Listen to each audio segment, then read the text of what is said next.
Nag-order ako ng foods dahil meron tayong mga darating na bisita ngayon dito sa Residence. January pa, nung huli kami nagkita-kita at ngayon lang ulit kami magkakasama-sama. On the way na daw sila, antayin na lang natin. Tumatawag na si Ryan, guys. Dito na ako sa labas. Ay, sige, wait lang. Tingnan natin, nandyan na daw siya sa labas. Nandito na si Ryan, guys. Hi ka! Nagabala pa siya ng gift, guys. Nakakatuwa. Pasok ka. Diyan na po sa Ate Fela. Wala pa, pero on the way na rin sila. Time check, guys. 2 p.m. Wala pa rin si Ate Fela and si Kyle. Saan kaya sila nagpunta? Ang tagal nilang dalawa. Hi, guys! Para kayo naglayas sa mga bahay nyo. Wow, thank you. Nandiyan na sa loob. Thank you. Wow! May dalang cake si Ate Fela at nagbigay naman ng bouquet si Kyle. Nagawa niya. Gumagawa kasi talaga siya ng ganito. Kaya ganito yung madalas ang nireregalo sa amin. Nandito na yung mga bisita natin, guys. Hi kayo. Hi.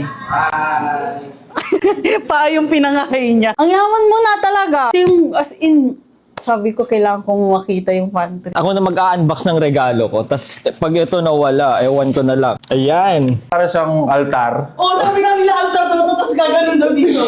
For sure, gutom tong mga to sa biyahe. Kasi yung isa galing Baguio, yung isa naman si Ate Fela, Pangasinan, and si Kyle, Pampanga. From ganun kalayo, going to Bulacan, pagod at gutom, panigurado. Kuha tayo ng plato. Ilan tayo? 4. Happy birthday to me. Happy birthday to me. Masarap. Masarap. Ngayon na ako nakatikim ng pancit sisig. Meron palang gan. Nilangaw. Nilangaw. Alam niyo itong mga kaibigan ko na to, busy sila sa pag-aaral, kaya bira kami magkita-kita. Kaya sabi ko sa kanila, wag na silang mag-aral para lagi kami makagala. Tama, di ba? Tapos na kaming kumain, guys. Ngayon nagkakayayaan naman kami na mag-video, okay? Kaya tara, i-set up natin. Alam niyo, feeling ko, kung may multo man dito sa Residence, nabulabog na talaga sila kasi lagi na lang maingay dito. Mic check, let's go! Parang hirap sundan kapag siya yung nauna, no?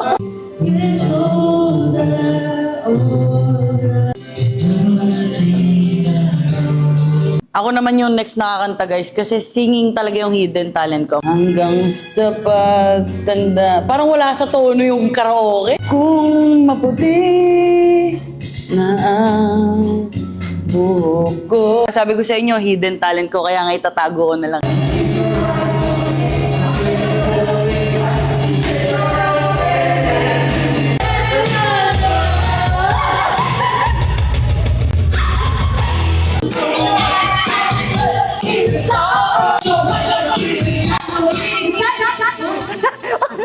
Trip to Jerusalem.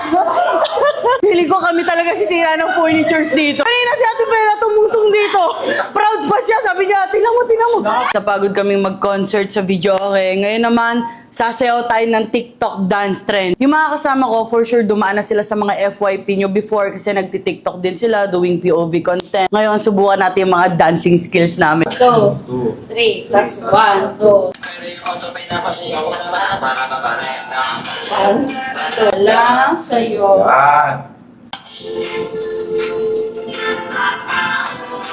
May bataya.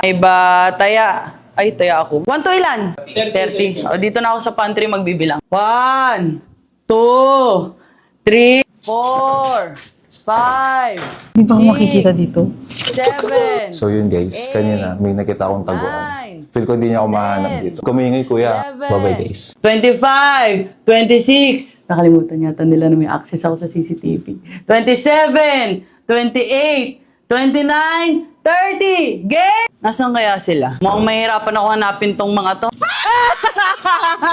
Akala mo, paano naman din? Siyempre, alam ko. May nakita akong pumunta sa side na to. Di ko lang sure kung sa CR or sa guest room. Check muna natin sa CR. Wala dito. Feeling ko nasa guest room. Wala naman na siya ibang tataguan. Ay, nakalak! May nagtatago dito. Oh, sabi ni! Si Kyle na lang hindi natin nakikita. Pero nakita ko, dito siya tumakbo. Feeling ko alam ko na kung saan ko siya hanapin. Tama hinala ko na dito siya nagtatago. Oh, huli ka! Diyan ka na. Bye! Tago-tago pa kayo, ha? Akala nyo hindi ko kayo mahanap. Anong madaya? Hindi nila matanggap, guys, na nahanap ko sila kaagad. Oh, wala. Talo. Yun lang muna yung ganap namin ngayon, guys. Tingnan natin kung ano pa yung mga pwede namin gawin sa mga susunod na araw kasi almost 1 week silang mag-i-stay dito.